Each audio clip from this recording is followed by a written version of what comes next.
Selamat sore. Kenapa pria dewasa itu sulit mencari sohib kental atau mencari sahabat yang deket banget dengan dirinya gitu ya. Kalau kamu seusia dengan diriku, kamu di usia 30-an atau di atas 25, coba aku tanya pada dirimu, siapa sahabat deket kamu? Siapa sohib kental kamu yang benar-benar tahu, ibaratnya luar dalam, ibaratnya tuh hangout dengan dirimu terus ya. Mostly orang-orang seusiaku itu kesulitan untuk menjawab itu. Dan aku pun juga kayak gitu. Aku ngerasa di usiaku segini aku nggak punya sahabat deket tuh. Jauh beda ketika sekolah, ketika kuliah. Aku punya 1 dan 2 orang sahabat deket yang bener-bener hangout bersama. Tapi lama-kelamaan, semakin tambah umur, sahabat itu semakin memudar. Jadi semakin nggak deket kayak dulu lagi. Jika dibandingkan dengan gender sebelah, dengan cewek. Cewek itu kayaknya bisa sahabatan di usia berapapun gitu. Tapi kalau cowok, kayaknya bertambah usia, bertambah dewasa, itu jadi ya akhirnya temen deket itu hanya mitos doang tuh. Jauh beda dibandingkan dulu ketika kuliah gitu ya, ketika sekolah. Jawaban secara simpelnya ya karena mungkin kalau kita udah usia dewasa, kita udah sibuk dengan pekerjaan kita udah punya family, waktu kita habis untuk pekerjaan sehingga kita nggak ada waktu nongkrong lagi. Itu secara simpelnya kayak gitu. Tapi aku pengen membahas ini lebih dalam lagi berdasarkan pengalamanku juga. Barangkali kamu juga mengalami hal yang sama. Dan bukan berarti kemudian ketika di usia dewasa kamu itu tidak punya sohib dekat. Dan ya ini aku juga sedang mempelajari hal tersebut.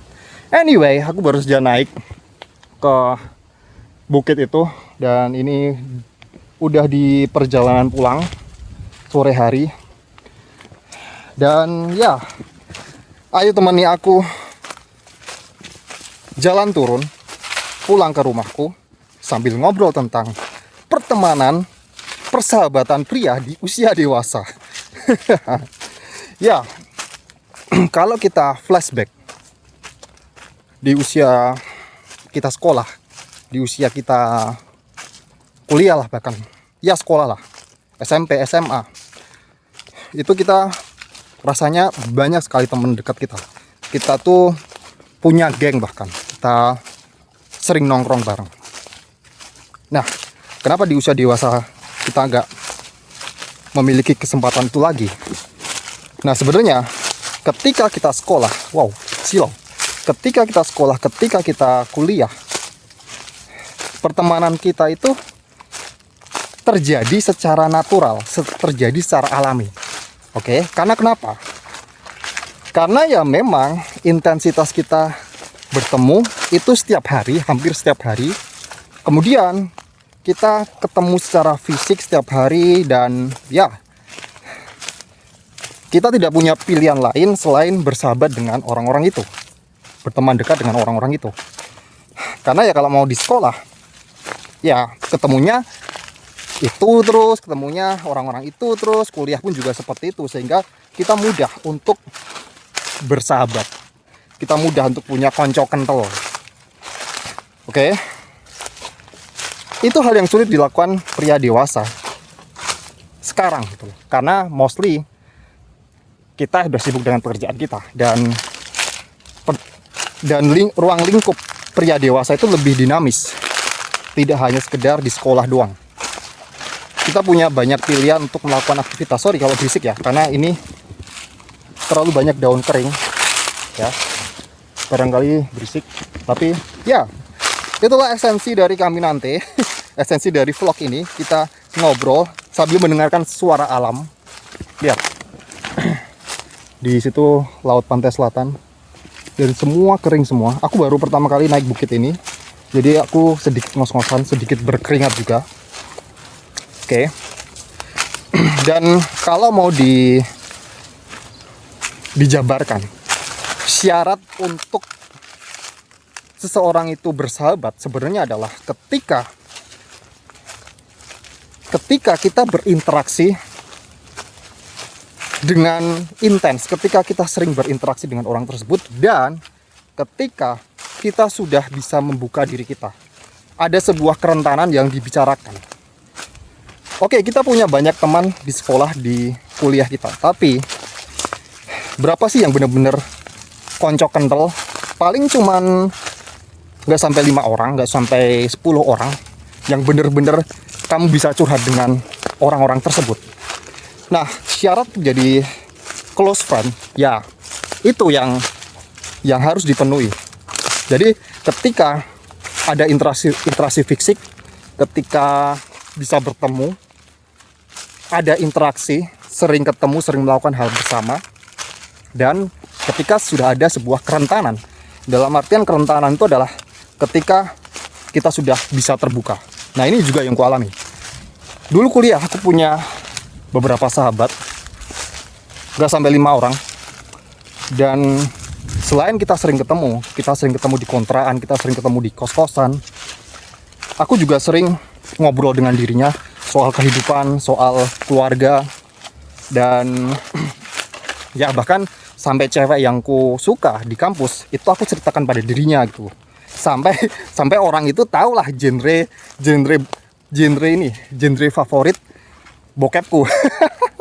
Ya, karena cowok pasti obrolannya tentang hal itu kan, seputar hal itu. Nah, segamblang itulah kalau yang ku alami dulu punya sahabat dekat. Nah, ketika tambah umur, kita nggak punya kesempatan itu lagi. Kesempatan untuk intens. Karena kita udah sibuk di pekerjaan kita. Kita berangkat kerja, kemudian kita di kantor, pulang, keluarga, tidur. Oke.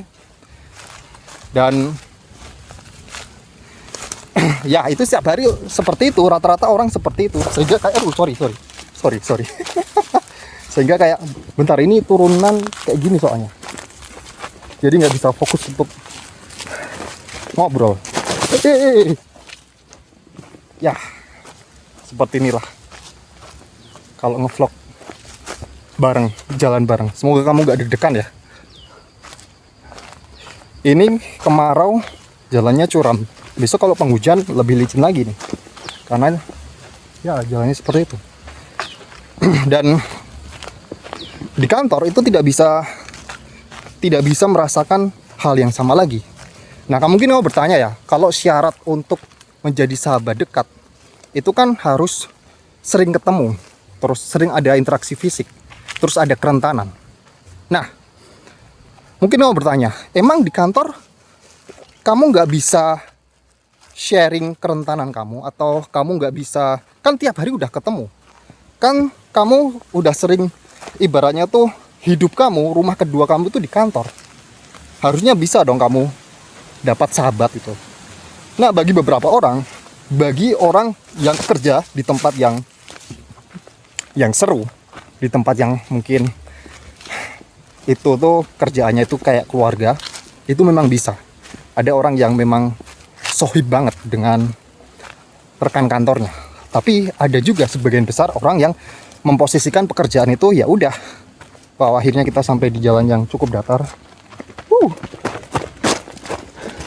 Nah, ada juga yang memposisikan ada juga yang memposisikan tempat kerja itu ya udah sebagai tempat untuk produktif, untuk mencari uang doang, tidak berpikir untuk mencari sahabat di situ. Oke, tidak berpikir untuk menjadikan teman dekat. Karena memang ya mostly kebanyakan tempat kerja itu untuk produktif, bukan untuk mengalami, untuk merasakan aktivitas yang sama. Oke? Untuk merasakan aktivitas yang sama. Nah, ini beda dengan ketika kita muda, ketika kita kuliah, ketika kita sekolah. Dan fakta lain yang sering ku bilang adalah pria itu cenderung menjalin pertemanan berdasarkan aktivitas bersama, kayak share experience. Kayak contoh misalnya, aktivitas yang sifatnya itu kalau istilahnya shoulder to shoulder atau bersampingan, bukan face to face. Karena kalau face to face, gengsinya pria itu selalu mengatakan, apaan sih? is too gay. Itu terlalu gay kalau kita ngobrol face to face kayak gini. Tapi memang cowok itu cenderung bisa berteman ketika share experience, melakukan aktivitas yang sama. Contoh kayak mancing, terus nge-gym bareng, ngoprek mesin, naik bukit bareng kayak gini. Terus apa lagi? Terus ya naik bukit, contoh lah ini, naik gunung, ya banyak lah aktivitas yang dijalani bersama. Nah itu dia, cowok itu seperti itu. Dan ini kembali aku menyinggung ketika sekolah, ketika kuliah, kita temannya banyak, tapi mostly teman dekat kita adalah teman yang melakukan hobi yang sama, aktivitas yang sama. Kayak contoh aku dulu bisa akrab dengan salah satu teman dekatku, dengan sohibku adalah karena kita punya hobi yang sama, aktivitas yang sama, nonton konser, gitaran bareng. Ya, itu dia ketika punya sebuah interest yang sama. Nah di tempat pekerjaan itu kan nggak bisa kayak gitulah, kecuali ya kembali lagi kamu memiliki lingkungan kerja yang cenderung sefrekuensi. Tapi nggak semua orang bisa punya privilege yang sama. Oke, kita istirahat dulu sambil ngobrol. Oke, itu dia kenapa di tempat kerja itu pria itu nggak punya teman deket lagi. Ya udah, hidupnya memang sudah didedikasikan untuk keluarga, untuk istrinya, untuk anaknya. Pulang kerja ya udah. Oke. Dan itu yang ku alami juga. Itu yang ku alami. Dan beberapa temanku yang dulu jadi sohib deketku, mereka juga udah sibuk dengan dunianya masing-masing, udah sibuk dengan keluarganya dan gak punya lagi keterikatan yang intens denganku. Oh lihat, ini besok mau dibangun masjid. Anyway, mau dibangun masjid yang di atas bukit dengan view seperti ini. Dan di situ nanti ada apa? Situs bersejarah, akan aku tunjukkan ya. Anyway, ini kayaknya agak backlight ya, aku jadi tunjukkan depan. Oke. Thank you sudah menemani aku menuruni bukit itu tadi. Sekarang kita turun lagi ke sini. Dan ya, dari situ kamu bisa paham kenapa kita ini sudah sulit untuk menemukan sahabat dekat. Sangat sulit untuk punya sohib kental. Nah, tapi bukan berarti kemudian kita ya udah pasrah. Udahlah, emang sudah waktunya nggak main-main lagi. Sudahlah, emang waktunya untuk keluarga. Oke? Tidak berarti seperti itu. Kita tuh masih butuh teman dekat pria gitu. Ya, sebagai seorang pria kita memang akan recharge kalau kita berada di sekeliling pria. Karena kalau kita terlalu di keluarga banget ya bagus lah, tapi maksudnya ada kecenderungan cowok akan pengen hangout dengan cowok. Itu sebuah hal yang nggak akan bisa digantikan oleh istrimu, nggak akan bisa digantikan oleh pasanganmu gitu loh. Oke? Karena ya istilahnya itu apa ya, male brotherhood tuh memang nyata gitu. Nah, ini dia benteng pendem peninggalan dari Jepang ya. Wow, kita berada di benteng pendem. Ini adalah bangunan bersejarah dari perang dunia kedua di abad 20. Kamu bisa lihat, wow, di sini adalah tempat untuk apa ya ini ya? Ini untuk menaruh senjata artileri. Terus di situ kan ada tempat mengintai dari apa? Tempat mengintai untuk ke Laut Selatan. Jadi ini peninggalan Jepang untuk melawan sekutu dulu. Oke.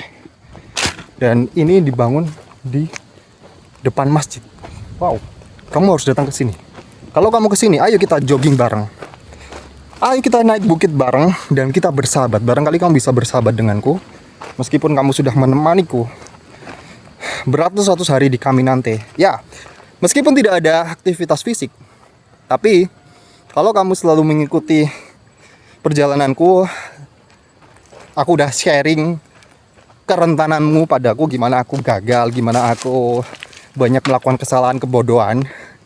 Ya, semoga kamu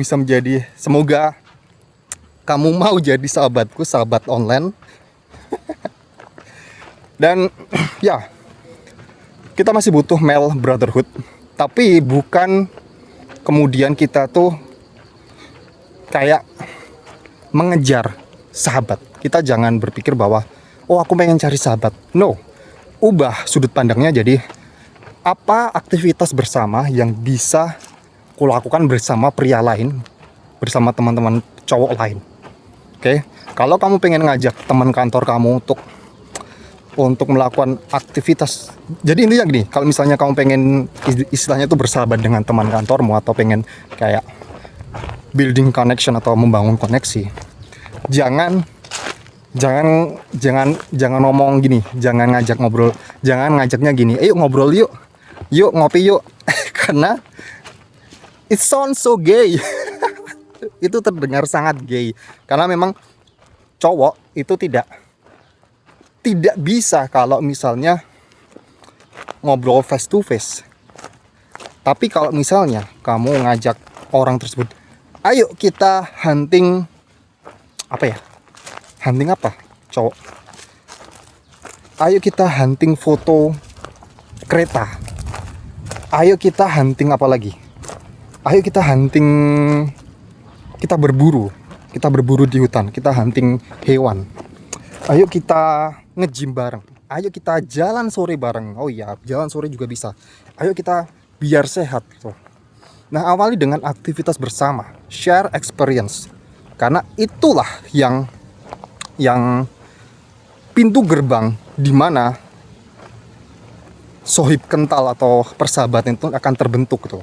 Tidak serta-merta kayak kamu pengen ngobrol dengan dirinya, sekedar kayak ya kita jalani aktivitas bersama, kayak nge-gym bareng, mancing bareng. Kemudian disitulah biasanya secara natural, kalau misalnya kamu sering hangout dengan orang tersebut, akan terbuka gitu loh, akan terbuka tentang siapa dirinya, tentang mungkin dia punya problem apa gitu ya. Dan enaknya kalau kamu punya sohib dekat, kamu punya sahabat gitu ya, setiap kali ada masalah kamu tuh bisa kayak ngobrol dengan orang tersebut. Karena ya kembali lagi, pria cenderung tertutup dalam urusan emosionalnya.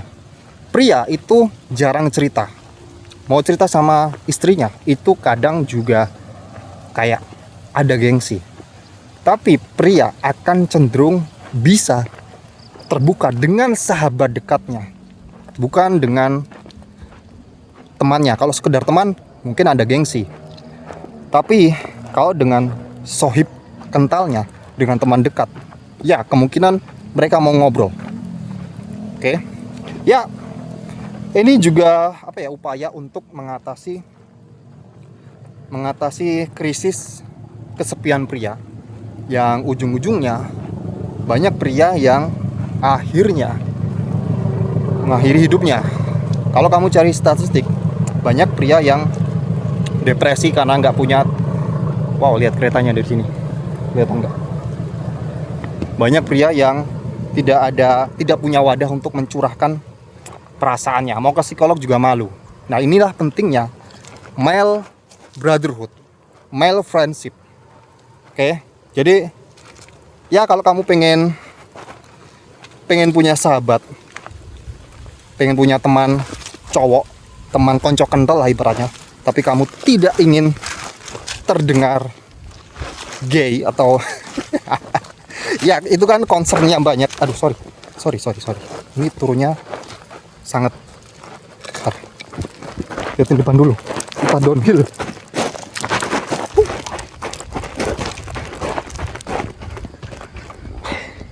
Karena concernnya, problemnya adalah yaitu cowok itu kadang gengsi kalau ngobrol menceritakan problemnya. karena memang belum ada aktivitas yang dijalani bersama. Tapi kalau udah menjalankan aktivitas bersama, akhirnya orang itu akan terbuka. Punya masalah apa sih? Mungkin kecanduan judol atau apa gitu ya. Dan ya, kadang yang dibutuhkan itu hanya sekedar teman bercerita. Karena ya, jangan sampailah kita pria itu termakan gengsinya hanya gara-gara kita tidak mau bercerita dan mengambil jalan pintas. Banyak pria yang merasa kesepian, merasa sendirian di tengah masalah, di tengah problematika. Dan ya, aku nggak mau kamu juga seperti itu. Aku ngerasa juga kayak teman dekatku itu yang dulu deket banget itu sudah sibuk sendiri itu lah. Dan ya, aku pun juga masih berusaha untuk kayak mencoba mencari aktivitas yang bisa dijalani bersama. Dan ya, mungkin barangkali dengan aku ngobrol dengan dirimu seperti ini setiap sore, setiap pagi, ya kita bisa bersahabat. Meskipun kita tidak bertemu secara fisik, tapi kamu tahulah kerentananku, kamu udah dengar cerita-ceritaku, kamu juga bisa cerita di kolom komentar tentang apa yang kamu rasakan.